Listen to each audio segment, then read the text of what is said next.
Assalamualaikum warahmatullahi wabarakatuh. Berjumpa lagi bersama kami Om Mahgiri Motor. Pada kesempatan kali ini kita akan membagikan pengalaman kami mengenai servis karburator motor Matic Honda.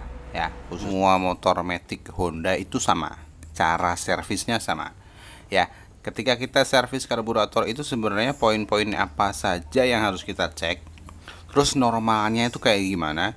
Terus kalau terjadi sesuatu yang nggak normal atau terjadi misalkan rusak atau kotor, nah itu efeknya apa? Kayak gitu ya. Kita akan bahas itu secara lengkap. Videonya agak panjang nggak apa-apa. Tapi insya Allah ini akan jelas dan lengkap. Nah, mungkin ini bisa jadi referensi buat teman-teman di luar sana ketika mau servis motor sendiri.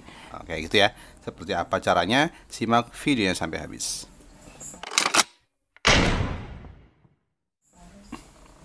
Oke, terima kasih sudah klik video ini, sudah bergabung bersama kami. Jangan lupa subscribe dan juga nyalakan lonceng notifikasinya. Dan jangan lupa juga sholat bagi teman-teman yang belum sholat. Nah, sebelum kita servis, sebelum kita servis nih ya. Jadi sebelum kita bongkar karburatornya, sebaiknya kita cek kondisi manifoldnya. Kondisi karet manifold. Kondisi karet manifold itu yang ini nih. Karetnya itu harus kondisinya kenceng, dan nggak ada retakan ya. Tandanya gimana? Tandanya adalah ini harus kita goyang-goyang kayak gini nih. Nah, kita perhatikan pada bagian karetnya. Nah, ketika kita goyang kayak gini tuh, teman-teman bisa lihat pada bagian ini tuh terjadi retakan ya. Nah, jadi karburatornya goyang tapi karetnya nggak ngikut tuh kayak gitu. Begitu juga pada bagian sini, bagian pangkalnya tuh bisa lihat ya, goyang ya. Perhatikan ini titik ini nih,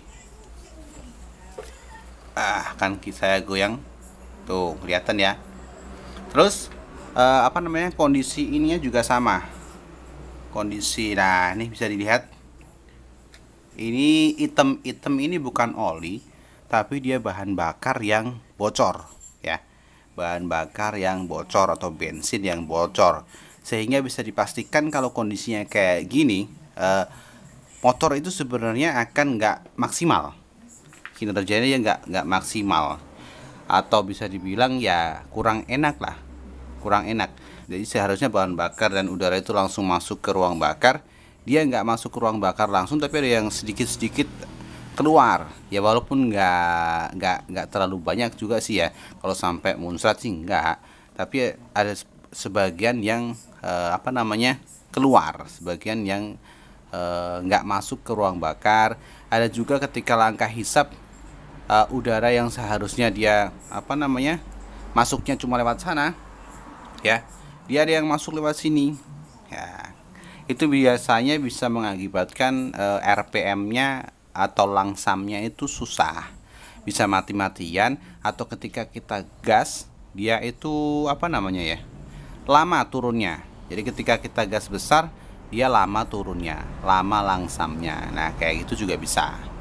Nah, setelah kita cek kayak gini, berarti ini harus kita selesaikan. Selesaikannya gimana? Kita akan bongkar dulu nanti. Nah, kayak gitu. Nah, ini juga sedikit tips nih ya buat teman-teman yang punya motor Beat, khususnya Beat, bukan Vario, khususnya Beat. Beat itu biasanya kalau kita mau bongkar karburator, pada bagian sini itu bautnya baut tanam ya. Bautnya baut tanam, dan itu agak susah ketika kita mau lepas. Nah, saran saya sebaiknya itu dilepas. Ketika kita sudah lepas kayak gini ya, sudah berhasil melepasnya, baut tanamnya itu kita copot, kita ganti baut biasa. Nah, sebelum kita lanjut ngebongkar, satu lagi hal yang harus kita cek sebelum kita copot semuanya karburatornya, itu adalah kondisi si karet ini nih, atau selang ya. Selang ini adalah selang vakum, selang hisap keran vakum yang ada di sana ya. Itu kondisinya dia harus kenceng ya. Jadi ketika kita tarik kayak gini tuh agak susah dikit dalam awalnya, jadi bukan akhirnya. Kalau akhirnya kayak gini kan memang ini kan mentol tuh apa sih, agak besar pada bagian ujungnya, itu pasti berat ya. Tuh ini kan mentol, ini nih bagian ujungnya agak besar tuh pasti berat. Nah kondisinya biasanya kalau dia agak longgar tuh kayak gitu tuh, bisa terlihat ya, bisa terlihat ini bekas bahan bakar yang bocor. Ini juga gak normal, ini harus kita benarkan, harus kita betulkan. Terus selain itu kita juga harus cek kondisi ininya, apa namanya, vakumnya yang dari sana, keran vakumnya yang dari sana. Caranya gimana? Caranya kita sedot ya, kayak gini kita sedot pakai mulut. Kalau saya sih pakai mulut, agak jorok memang, tapi ya gimana, memang caranya kayak gitu. Kondisi normalnya gimana? Kondisi normalnya ketika ini kita sedot, bentar nggak fokus ya, ini ketika ini kita sedot, maka kondisinya dia akan mampet ya, akan mampet. Terus kalau selang bensinnya kita copot, maka akan keluar bensin dalam volume yang cukup banyak sesuai kondisi tangki. Kalau tangkinya kosong ya nggak keluar bensin. Nah ini kalau nggak normal, kalau normalnya itu ya mampet ya, ketika kita sedot itu akan terasa seperti mampet. Nah terus kita tahan, itu akan keluar bensin. Nah kalau kondisinya nggak normal, maka ketika ini kita sedot, dia akan seperti bablas, Nah kalau seperti bablas kayak gitu, kita harus cek kondisi selangnya ada retak atau enggak yang ada di sini. Tuh ya, harus apa namanya, rapet, harus nggak ada retakan sama sekali. Dan juga yang dari ujung sana, itu harus rapet juga. Nah kalau sudah kita cek ternyata ini yang nggak ada retakan, terus yang ada di sana juga nggak ada retakan, nah ketika kita sedot ternyata bablas, nah itu bisa jadi adalah apa namanya, keran vakumnya yang rusak. Tapi biasanya kalau keran vakum rusak itu tandanya adalah ketika kita sedot, dia akan keluar bensin, keluar bahan bakar dari karet ini, selang ini. Jadi ketika kita sedot, dia akan keluar bensin. Jadi nggak mau mampet seperti bablas terus plus keluar bensin. Nah kayak gitu ya. Terus selang yang selanjutnya harus kita cek itu ini, selang yang ini. Oke, selang ini adalah selang untuk IASS yang ada di sana ya. Itu harus kita pastikan juga dia rapet, kayak gini, terus nggak ada retakan ya. Nah rapet dan nggak ada retakan. Retakan itu mengakibatkan dia stasionernya susah, langsamnya susah, terus mati-matian, setelan angin-anginnya itu nggak bisa di setel, kayak gitu efeknya kalau nggak normal, kalau ini retak. Kenapa? Karena ada udara lain yang masuk ke ruang bakar selain dari venturi.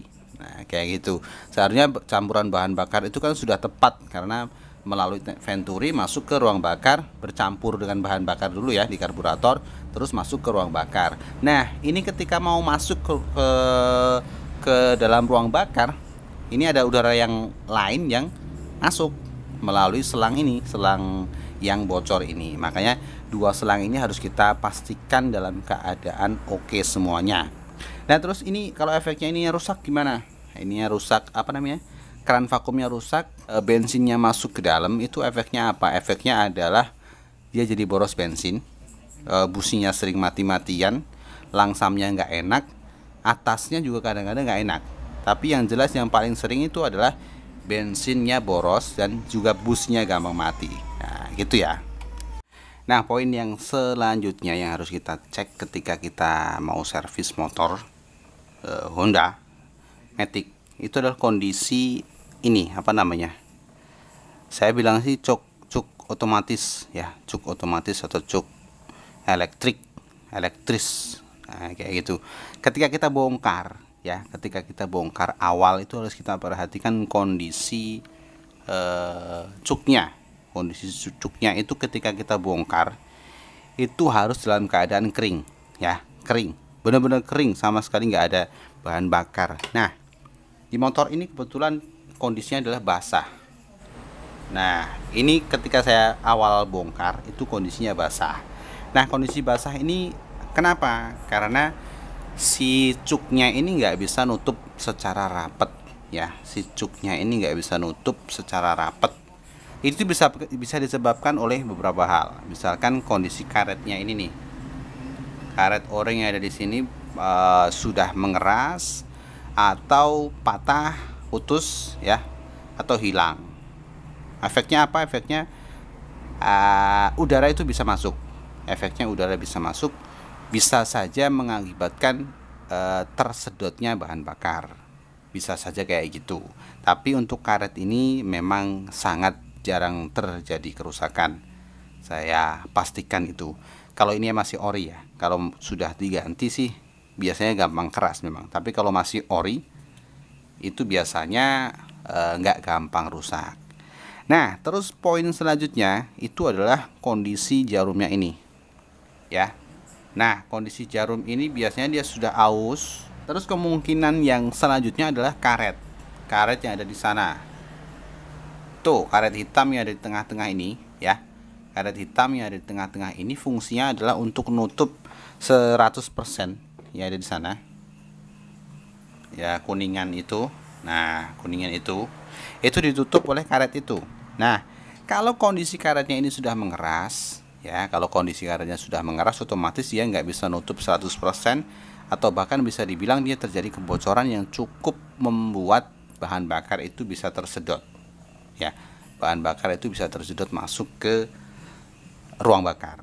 Terus bisa juga terjadi aus yang ada di sana, di kuningannya, ya. Itu bisa kita lihat, kita cek. Itu bukan biasanya sih. Ada beberapa kasus atau beberapa motor yang terjadi ketika dia standar naik. Jadi di atas standar kayak gini ya, standar 2 kayak gini ya. Itu kondisinya dia normal. Nah, dia normal. Tapi ketika kita turunkan motornya, dia itu mati atau ngebrebet. Nah, mati atau ngebrebet. Itu yang sering terjadi adalah bisa saja ada kabel yang rusak, bisa ada kabel yang ngefong, bisa. Terus karet yang ini itu retak, yang kayak tadi yang saya terangkan awal tadi, efeknya juga kadang kayak gitu. Jadi ketika ini digoyang-goyangkan, maka dia di jalan itu nggak enak. Jadi ketika jalan bergelombang dia akan ngebrebet-brebet, hampir mati kayak gitu. Atau ketika kita turunkan dari standarnya, dia juga akan mati. Karet yang ini sama selang yang ini sama selang yang sedotan vakum ya, yang ini. Itu efeknya kayak gitu. Dan juga yang aus yang ada di sana dan aus yang ada di sini, lawannya ini, lawan jarumnya ini, itu harus kita cek kondisinya. Nah, kalau kondisinya sudah aus, ini bisa kita ganti. Saya nggak tahu ini kalau beli ada atau enggak jarumnya saja atau ininya saja. Tapi sepengetahuan saya, kalau di daerah saya itu belinya ya komplit kayak gini. Harganya variatif sih. Ada yang 60, 70-an ya, sekitar kayak gitulah. Yang bukan ori ya, bukan ori. Nah, kalau rusaknya yang sebelah sana, ausnya dari kuningan yang sana, itu solusi terbaik adalah ganti karburator. Mohon maaf, harus ganti karburator. Kenapa? Karena memang kondisi ini tuh nggak ada yang jual kayaknya sih. Bagian ini tuh nggak ada yang jual. Jadi ya terpaksa kita harus ganti komplit satu unit karburator kayak gini. Nah, kayak gitu. Nah, kondisi selanjutnya harus kita cek itu adalah kondisi setelan angin-anginnya. Nah, untuk Honda Beat, Vario itu kayak gini ya, untuk Honda ya. Itu kondisi pucuknya itu harus dalam keadaan lurus dan juga nggak boleh aus. Kalau aus terlihat kok, terlihat. Kalau misalkan ini nggak lurus atau bengkok juga akan terlihat. Biasanya kalau bengkok itu masuknya susah. Yang bikin aus itu karena bengkoknya itu dipaksa masuk. Bengkoknya nggak terlalu parah sehingga masuknya juga bisa. Nah, tapi kondisinya kalau sudah bengkok gitu, kita putar ini ya, kita setel-setel itu akhirnya kan dia terkikis. Nah, terkikis itu menyebabkan aus. Nah, terus kondisi karet atau o-ring Jadi urutannya adalah kayak gini. Nah, ini per ya. Terus setelah per dia terdapat apa namanya? Ring ya, ring kecil juga. Terus baru karet atau o-ringnya. Nah, ini kondisinya ternyata macet di dalam sana. Ya, kita nggak bawa alat untuk congkel karena kita nggak lagi di bengkel, ini lagi di rumah. Nah, makanya nggak bisa kita ambil. Itu kondisinya karetnya tuh harus ada, harus wajib dan dalam keadaan baik. Dalam keadaan baik pasti teman-teman tahu lah, dia masih utuh, belum pecah, belum keras, belum putus, ya pokoknya masih utuh. Itu harus kita pastikan kayak gitu. Efeknya apa kalau ini efeknya aus, efeknya karetnya itu hilang misalkan, atau o-ringnya itu hilang atau rusak, itu biasanya nggak bisa di setel atau stasionernya itu nggak stabil atau nggak bisa disetel pelan, maunya dia tinggi terus. Nah, kayak gitu. Nah, setelah kita bongkar semuanya, ini sudah kita bongkar semuanya. Ini pilot jet, main jet, terus ini ada vakumnya, terus ini karburatornya. Nah, poin yang harus kita cek selanjutnya adalah bagian pilot jet dan main jet. Nah, pilot jet dan main jet. Ini adalah main jet. Main jet itu yang kecil. Yang ini saja ya. Yang kecilnya ini saja. Ini kan bisa dipisah antara needle ya. Yang besar ini namanya needle jet. Terus yang kecil namanya main jet. Yang kecil ini. Nah, ini harus kita pastikan dalam keadaan bersih. Saya nggak kelihatan. Terus lubang-lubang kecil itu. Nah, lubang-lubang kecil itu dalam kondisi terbuka semuanya. Dalam kondisi lubangnya itu terbuka semuanya, tidak terdapat kotoran atau kerak. Ini cukup bersih. Ketika kita buka ini belum kotor sama sekali. Karena memang motor ini rutin servis. Terus kondisi lubang besar yang ada di sana tuh, nah kelihatan tuh ya. Itu juga harus kondisinya dia terbuka, harus berlubang. Kalau dia terdapat kotoran, maka kondisinya motor itu akan nggak bisa digas ya. Bisa langsam tapi nggak bisa digas. Itu salah satu ciri bahwa pilot jet dan needle jet ini kotor atau rusak ya. Nah, kalau kondisinya ini misalkan si lubang kecil-kecilnya ini kadang-kadang ada orang yang iseng itu dibesarkan ya. Efeknya katanya biar larinya tambah kenceng, top speednya tambah itu ya. Ya mungkin sih, mungkin bisa, tapi ya nggak efektif. Nah, kondisinya yang sering terjadi ketika ini dibesarkan, lubang-lubang kecil ini dibesarkan, dia malah justru mengakibatkan busi gampang mati, motornya boros bensin, terus larinya nggak enak. Sering terjadi kayak gitu. Kenapa? Karena tidak sesuai ukuran, tidak sesuai yang dibutuhkan mesinnya. Nah, kayak gitu. Kalau kita nemu karburator yang kayak gitu, kita sebaiknya beli yang namanya repair kit. Kita cari yang ada needle jetnya. Memang kadang-kadang, bukan kadang sih, kebanyakan repair kit itu tidak menyertakan needle jet. Dia cuma pilot jet sama main jet saja. Nah, terus juga pastikan kondisi lubang main jet, lubang needle jet yang ada di sana itu kondisinya bersih tanpa kerak. Ya, bersih tanpa kerak. Terus kalau terdapat kerak kita harus membersihkannya. Membersihkannya gitu, kita bisa pakai cotton bud bisa, atau kita bisa pakai obeng bisa. Tapi kalau kita pakai benda yang keras seperti obeng itu harus hati-hati, jangan terlalu melukai bagian dalamnya ya. Pastikan bagian dalamnya itu tidak terluka terlalu parah, karena memang kondisinya kadang kalau keraknya parah ya kita mau nggak mau harus pakai benda keras. Kalau kita pakai benda keras ya mau nggak mau tetap terluka, tapi kita harus hati-hati biar nggak terlalu parah lukanya. Nah, kayak gitu ya. Terus lanjut ke pilot jet. Nah, pilot jet ini fungsinya adalah untuk putaran menengah, putaran bawah sampai menengah. Jadi ketika stasioner atau langsam itu yang kerja itu ini. Jadi kita harus memastikan ini lubang-lubang kecilnya nggak dibesarkan tuh, dan juga tidak buntu ya, tidak dibesarkan dan juga tidak buntu. Nah kayak gitu. Kalau buntu efeknya dia nggak bisa langsam. Kalau dibesarkan dia efeknya bisa jadi langsamnya susah turun. Nah kayak gitu. Jadi kalau kini sudah kita besarkan, kalau kita dapat karburator yang ininya sudah dibesarkan, yang sebaiknya kita ganti dengan karburator dengan pilot jet yang baru, yang kondisinya oke, yang kondisinya normal. Kayak gitu ya. Itu adalah pilot jet. Nah, terus kita lanjut ke kondisi vakum. Nah, kondisi vakum itu yang baik gimana? Yang baik itu adalah lemes. Ya, lemes. Ini sudah agak kaku dan sudah agak banyak kerutannya.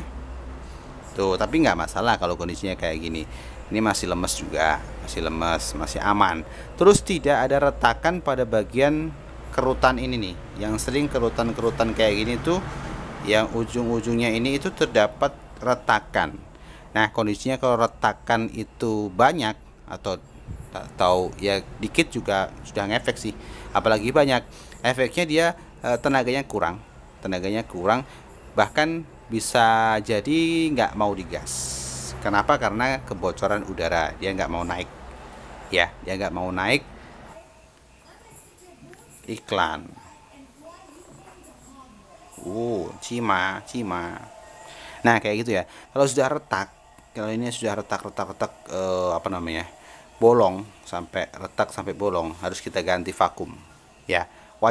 Wajib ganti, nggak usah kita akalin, kita lem atau ini nggak usah, ganti saja ya.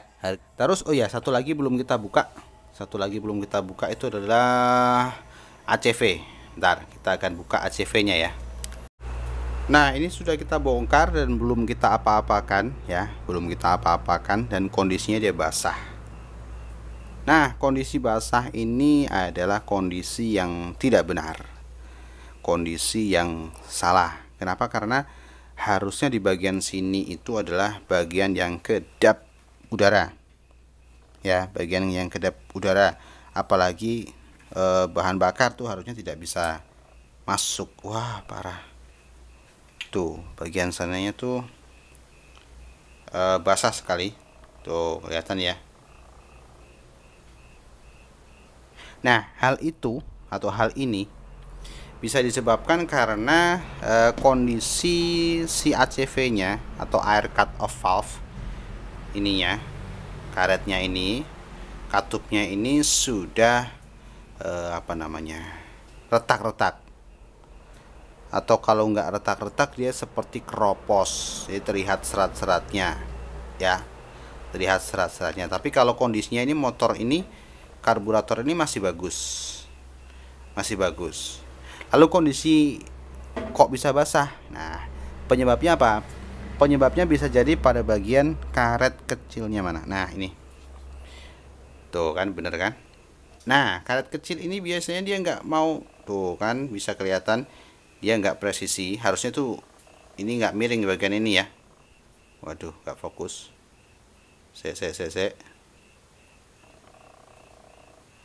Nah bagian ini tuh harusnya nggak miring, bagian yang nih tangan saya yang gerak ini ya, itu kan miring, bisa kelihatan ya.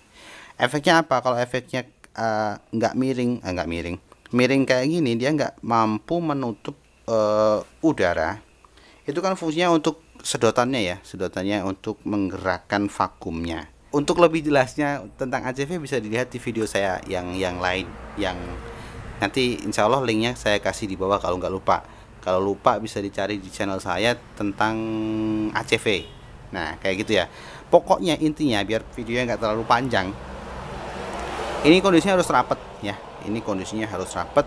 Terus karetnya ini harus bagus. Nah kayak gitu. Kalau ini karetnya sudah retak-retak, sudah pecah, sudah keropos, harus kita ganti. Atau kita akalin bisa. Cara ngakalinnya sepertinya juga sudah saya terangkan di video saya sebelumnya, jadi bisa dilihat. Nah kayak gitu ya. Nah, selain itu kondisi-kondisi yang lain seperti lubang-lubang kayak gini, terus lubang-lubang yang ada di bagian sini. Nah, itu juga harus dalam keadaan oke, dalam keadaan bersih. Nah, terus juga kondisi itu apa namanya? Koin. Koin atau kupu-kupu ya, koin atau kupu-kupu yang ada di sana tuh. Itu juga harus dalam keadaan rapet ya. Tuh, ketika buka kayak gini ya dia normal, ketika nutup kayak gini ya harus rapet. Ya, harus rapet. Tandanya bisa kita lihat secara kasat mata. Biasanya kalau kita terawang kayak gini kelihatan kalau dia sudah nggak rapet. Nah, kelihatan ya. Nah, ini sudah agak-agak rapat, sudah agak-agak rapat. Efeknya apa? Efeknya dia bisa jadi boros bensin, atau kalau sudah parah itu langsamnya susah turun. Jadi ketika kita geber terus kita lepas gas, dia susah langsam. Nah, kayak gitu. Intinya harus kita bersihkan semuanya. Terus kondisi-kondisi yang abnormal yang sudah saya jelaskan tadi juga diteliti. Terus yang belum saya jelaskan itu adalah cara mengatasi yang ini tadi ya. Ini kan baru saya kasih masalahnya tapi belum saya kasih solusinya. Nah, kalau ini kondisi motor ini ternyata pecah bagian sininya. Sudah saya teliti ternyata pecah. Tuh ya kan, pecah kan? Ya, tapi pecahnya ternyata nggak terlalu dalam. Pecahnya nggak terlalu dalam. Ini ya sebenarnya sih harusnya ganti ya, harusnya ganti. Kalau ini paling oke harusnya kita ganti.